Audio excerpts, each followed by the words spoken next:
Hello friends, ओम श्री गणेशाय नमः। जय श्री कृष्ण। आप सभी का स्वागत है आपके अपने यूट्यूब चैनल पर। फ्रेंड्स, आज हम आपको इस वीडियो में बताने जा रहे हैं वैशाख मास महात्म्य के 13वें अध्याय के बारे में और स्कंद पुराण के अनुसार वैशाख मास महात्म्य के 6ठे अध्याय के बारे में।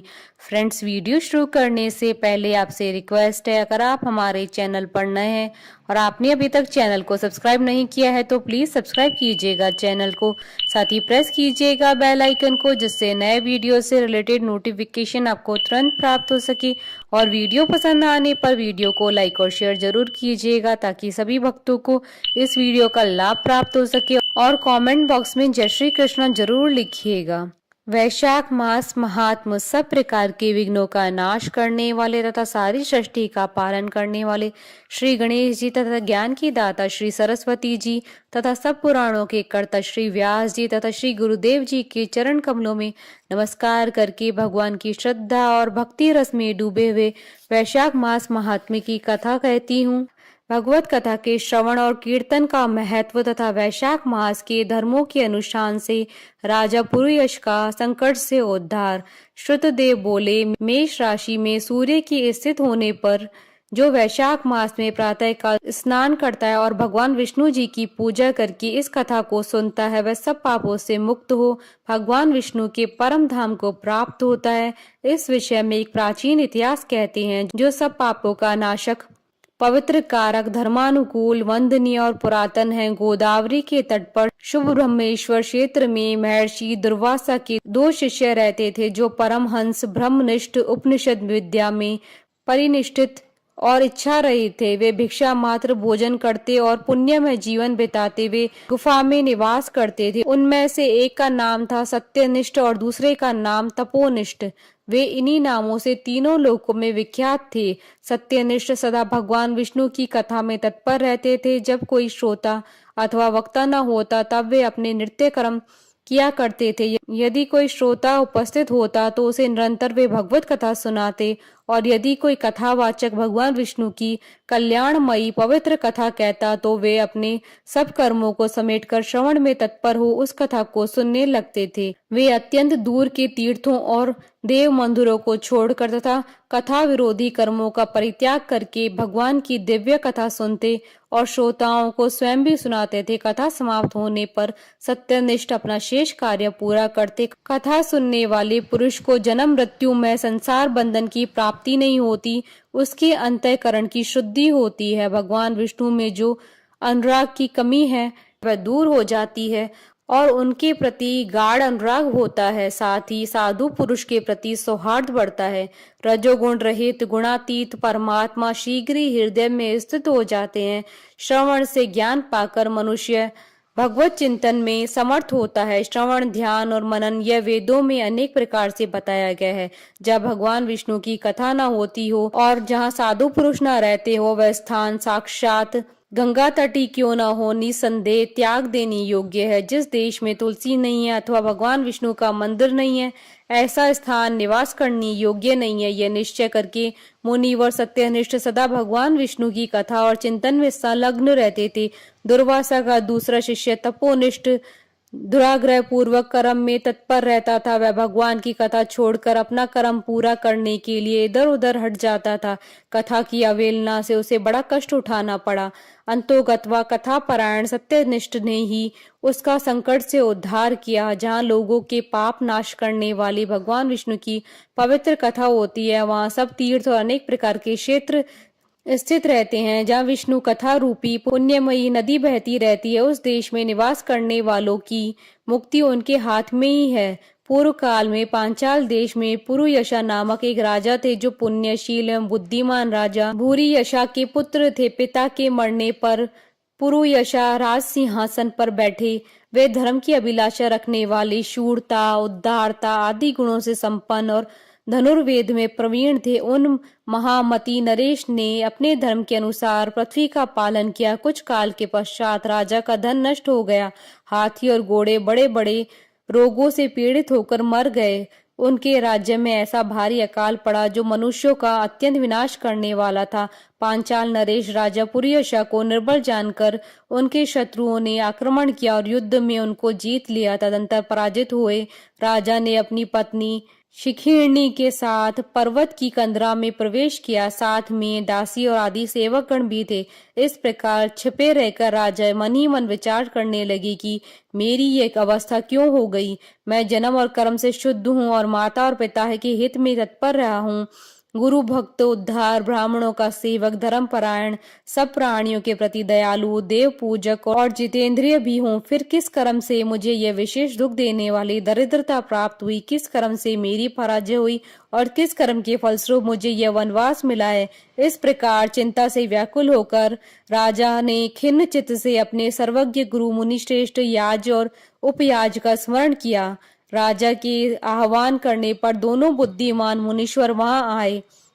उन्हें देखकर पांचाल प्रिय नरेश सहसा उठकर खड़े हो गए और भक्ति के साथ गुरु के चरणों में मस्तक रखकर प्रणाम किया। फिर वन में पैदा होने वाली शुभ सामग्रियों के द्वारा उन्होंने उन दोनों का पूजन किया और विनीत भाव से पूछा, विप्रवरों, मैं गुरु चरणों में भक्ति रखने वाला हूँ। मुझे किस कर्म से यह दरिद्रता, कोष हानि और शत्रु से पराजय प्राप्त हुई है? किस कारण से मेरा वनवास हुआ और मुझे अकेले रहने पड़ा? मेरे न कोई पुत्र है, न भाई है और न ही हितकारी मित्र ही है।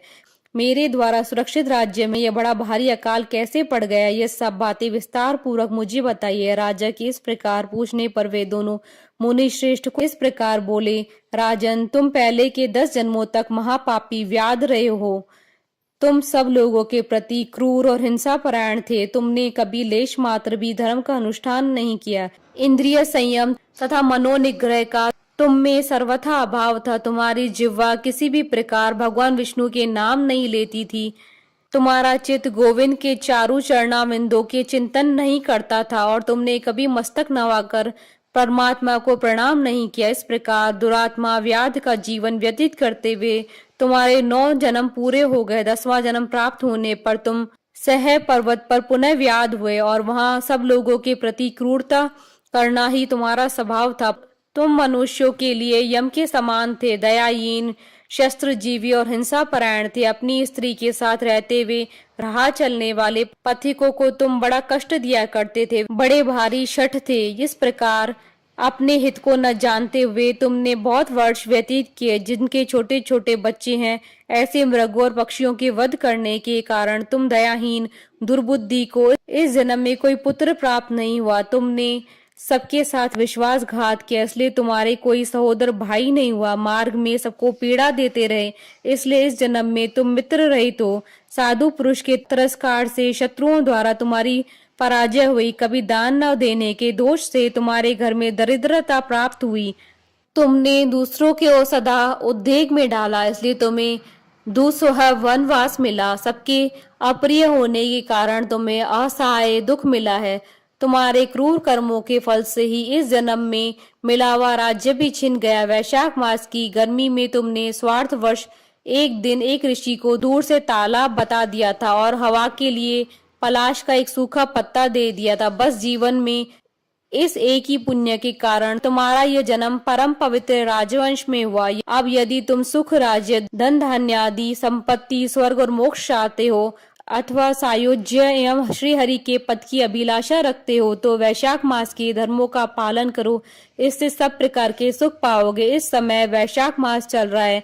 आज अक्षय तृतीया। आज तुम विधि पूर्वक स्नान और भगवान लक्ष्मीपति की पूजा करो। यदि अपने समान ही गुणवान पुत्रों की अभिलाषा करते हो तो सब प्राणियों के हित के लिए प्याऊ लगाओ। इस पवित्र वैशाख मास में भगवान मधुसूदन की प्रसन्नता के लिए यदि तुम निष्काम भाव से धर्मों का अनुष्ठान करोगे तो अंतःकरण शुद्ध होने पर तुम्हें भगवान विष्णु का प्रत्यक्ष दर्शन होगा। यूं कहकर राजा की अनुमति लेकर उनके दोनों ब्राह्मण पुरोहित याज और उपयाज जैसे आए थे वैसे चले गए। उनसे उपदेश पाकर महाराज पुरुयाश ने वैशाख मास के संपूर्ण धर्मों का श्रद्धा पूर्वक पालन किया और भगवान मधुसूदन की आराधना की। इससे उनका प्रभाव बढ़ गया और बंधु बांधव उनसे आकर मिल गए। तत्पश्चात वे मरने से बची हुई सेनाओं को साथ ले बंधुओं सहित पांचाल नगरी के समीप आए। उस समय पांचाल राजा के साथ राजाओं का पुनः संग्राम हुआ। महारथी पुरुयाश अकेले ही समस्त महाबाहु राजाओं पर विजय पाई। विरोधी राजाओं ने भागकर विभिन्न देशों के मार्गों का आश्रय लिया। विजयी पांचाल राजा ने भागे हुए राजाओं के कोष 10 करोड़ घोड़े, 3 करोड़ हाथी, 1 अरब रथ, 10,000 ऊंट और 3 लाख खच्चरों को अपने अधिकार में करके अपनी पुरी में पहुंचा दिया। वैशाख धर्म के महात्म से सब राजा भगवान मनोरथ हो पुरुयाश को कर देने वाले हो गए और पांचाल देश में अनुपम सुकाल आ गया। भगवान विष्णु की प्रसन्नता से इस वसुधा पर उनका एक छत्र राज्य हुआ और गुरुता, उदारता आदि गुणों से युक्त उनके 5 पुत्र हुए, जो दृष्ट कीर्ति, दृष्ट केतु, दृष्ट ध्रुम, विजय और चित्रकेतु नाम से प्रसिद्ध थे। धर्म पूर्वक प्रतिपालित होकर समस्त प्रजा राजा के प्रति अनुरक्त हो गई। इससे उसी क्षण उन्हें वैशाख मास के प्रभाव का निश्चय हो गया।